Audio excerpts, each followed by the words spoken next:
بسم اللہ الرحمن الرحیم۔ السلام علیکم ورحمۃ اللہ وبرکاتہ۔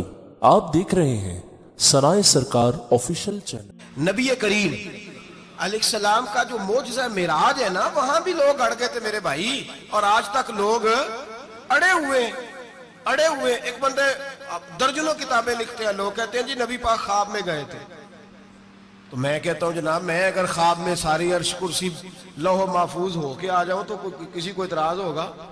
وہ کہے گا جناب خیالی پکاؤ پلاؤ پکائیے تے کیوں کدی بھی گھٹ نہ پائیے، اس میں کون سا خرچہ آنا ہے؟ تو نیند میں تو بندے کو اگر بننا بھی ہو تو کسی بڑے ملک کا صدر بننا چاہیے۔ کوئی بندہ اس پہ اعتراض کر سکتا؟ خوابوں پہ کبھی اعتراض؟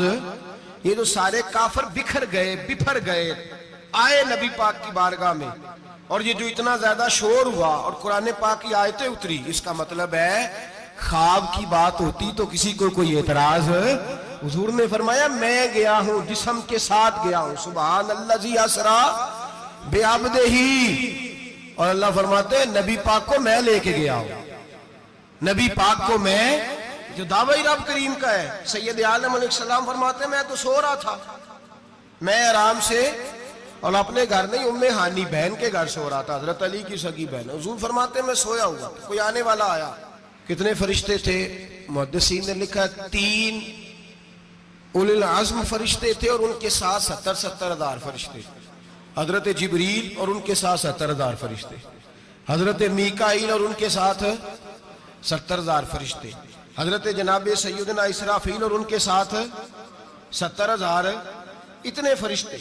اور قرآن مجید میں اللہ فرماتے ہیں دعویٰ میرے رسول کا نہیں، سبحان الذی اسری بعبدہ، پاک ہے وہ ذات جس نے اپنے بندہ خاص کو سیر کرائی۔ کتنی کرائی؟ لیلاً، رات کے مختصر حصے میں، من المسجد الحرام الی المسجد الاقصی، مسجد حرام سے لے کر مسجد اقصی تک۔ کون سی مسجد اقصی؟ الذی بارکنا حولہ، جس کے ارد گرد ہم نے برکتیں رکھی ہیں، جس مسجد کے ارد گرد ہم نے برکتیں رکھی ہیں۔ مسجد کے اندر برکت ہوتی ہے کہ ارد گرد ہوتی ہے؟ آپ باہر جوتے لے کے پھرتے ہیں، اندر آتے ہیں تو جوتے اتار کے، باہر بندہ پاک نہ پاک پھرتا ہے، مسجد آتا ہے تو پاک ہو کے۔ اللہ فرماتے ہیں ہم نے مسجد اقصی کے کہاں برکتیں رکھی ہیں جی؟ الذی بارکنا حولہ، ہم نے مسجد کے ارد گرد کیا تھا؟ امام راضی، علامہ محمود آلوسی، علامہ اسماعیل حقی، تمام مفسرین، اور وہ مفسرین جو تمام مکاتب فکر کے ہاں متفقہ ہیں، امام فخر الدین رازی فرماتے ہیں مسجد اقصی کے ارد گرد درجنوں نبیوں کی قبریں ہیں، جن کو اللہ برکت والی فرما رہا ہے، جن کو اللہ نبیوں کے جسموں کو برکت والا فرما رہا ہے، ورنہ برکت تو مسجد کے۔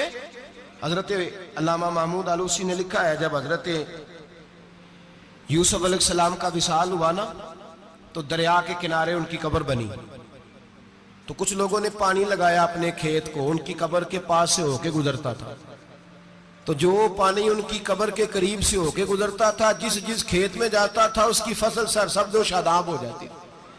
وہ دوسری سائیڈ والے شور کرنے لگے، کہنے لگے تمہارے کو اکیلے کے نبی تو نہیں تھے نا، ہمارے بھی پیغمبر ہیں۔ وہ حضرت یوسف علیہ السلام کی قبر کھود کے تابوت نکال کے دوسری طرف لے گئے۔ انہوں نے کہا جناب ہم نے وہاں دفن کرنا ہے، ہمیں بھی تو سرسبز و شاداب ہونے کی ضرورت ہے نا۔ اب شور ہو گیا، ادھر والے کہیں ہم نے دفن کرنا ہے، ادھر والے کہیں ہم نے۔ بڑے لوگ بیٹھے، قوم کے بڑے، انہوں نے کہا سنگ مرمر کا مقبرہ بناؤ، اور ان کی قبر کے قریب سے دریا کا پانی، پھر آگے جا کے ایک حوض بناؤ، اس میں سے سائیڈیں نکال لو۔ وہاں حضرت یوسف علیہ السلام کی قبر کے قریب سے پہلے چھوٹا سا رستہ نکالا گیا پانی کے لیے، پھر آگے جا کے ایک بڑا تالاب بنایا گیا، پھر چاروں طرف وہاں سے پانی جاتا تھا، جہاں جہاں پانی جاتا تھا اللہ سرسبز و شاداب کر دیتا تھا سارے علاقے کو۔ نبیوں کی قبروں میں ان کے وجود میں رب کریم نے برکت رکھی ہوئی ہے، برکت رکھی ہوتی ہے اللہ تعالیٰ۔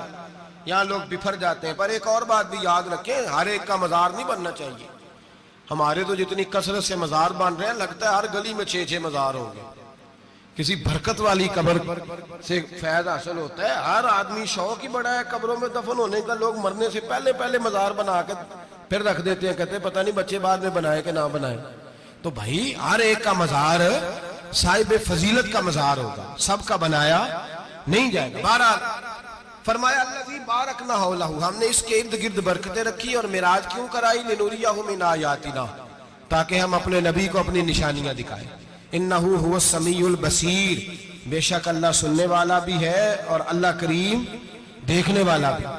نبی پاک فرماتے ہیں میں سو رہا تھا، چھت پہ فرشتے آئے، بات آپ نے سنی ہوئی ہے، صرف کچھ نظریات معراج کے حوالے سے عرض کرنے ہیں، چند نظریات۔ نبی پاک فرماتے ہیں حضرت جبریل نے چھت کے اوپر سے انہوں نے تھوڑا سا حصہ کھولا، چھت پھاڑی۔ ہمارے نا دیہاتوں میں لکڑی کی جو چھت ہوتی تھی نا،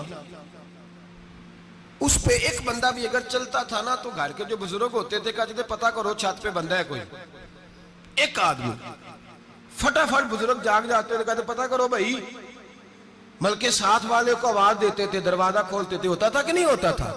ہو جاتا تھا نا۔ او بھائی 1.5 پونے 2 لاکھ بندہ چھت پہ چلے، اللہ کے رسول فرما رہے ہیں میں سو رہا ہوں، چھت پھاڑ دی، حضرت جبریل آ گئے، نبی پاک صلی اللہ علیہ وسلم کے پاس 70 ہزار فرشتہ ساتھ ہے، آ کے کھڑے ہو گئے، میکائیل سے اسرافیل سے مشورہ کر رہے ہیں حضور کو کیسے جگائیں۔ نبی پاک فرماتے ہیں میں سو رہا ہوں، حالانکہ بخاری میں لفظ ہے، نبی پاک فرماتے ہیں میری آنکھیں سوتی ہیں، دل تو میرا ہر وقت جاگتا رہتا ہے۔ نبی کریم سید عالم صلی اللہ تعالی علیہ وسلم فرماتے ہیں میں سویا رہا، اب حضور آرام کہاں کر رہے تھے؟ زمین پہ۔ آرام کہاں کر رہے تھے؟ حضور علیہ السلام زمین پہ آرام کر رہے تھے، جناب جبریل جھکے، کتنا جھکے کہ حضور کے قدم ہی چوم لیے، نبی پاک کے قدم تو کتنا جھکے ہوں گے جی؟ رکوع تک جی؟ میں نہیں دی گل کی سجدے دی، تساں کیتی جے، فتوہ لگا تو تے لگنا جی۔ کہاں تک لگی؟ کہاں تک جھکے؟ اعلیٰ حضرت کہتے ہیں حضرت جبریل نے سجدہ نہیں کیا نبی پاک، میرے اعلیٰ حضرت کا کمال یہ ہے کہ شریعت بھی بچ جاتی ہے اور عشق کو بھی پورا سکون مل جاتا ہے۔ اعلیٰ حضرت فرماتے ہیں جناب جبریل نے سر پہ تاج پہنا تھا اور تاج میں موتی لگے ہوئے تھے، وہ موتی نبی پاک کو سجدہ کرنے لگا، وہ موتی نبی پاک کو دیکھے فاضل بریلوی کے قلم کا حسن، فرمانے لگے تاج روح القدس کے موتی جنہیں سجدہ کرے، تاج روح القدس کے حضرت جبریل کے سر کے تاج پہ جو موتی ہیں وہ نبی پاک کو سجدہ کر رہے ہیں۔ نبی کریم یہاں کوئی بندہ، اب تو خیر لوگ ہاتھ بھی کسی کے چومتے ہیں تو خود نہیں اوپر ہوتے، ہاتھ ہی اوپر کر لیتے ہیں، اب تو مزاج ہی بدل گیا ہے۔ فرمایا رسول کریم صلی اللہ تعالی علیہ وسلم کے لیے جبریل جھکے تو پیروں تک، اور نبی پاک علیہ السلام کے قدم چومے حضرت جبریل نے، حضور جاگے، اٹھایا نبی کریم کو اور کہا یا رسول اللہ رب آپ کی ملاقات کا شوق رکھتا ہے، اللہ آپ کی ملاقات کا شوق رکھتا ہے۔ حضور فرماتے ہیں مجھے اٹھا کے تو جبریل حتیم میں لے گئے، اور پھر یہ بخاری کے لفظ ہے، فرمایا یہاں گلے سے لے کر ناف تک میرا سینہ کھولا، میرا دل نکالا، آب زمزم میں رکھا، اس لیے نہیں کہ نبی پاک کے دل کو برکت حاصل ہو جائے، اس لیے کہ آب زمزم کو برکت حاصل ہو جائے۔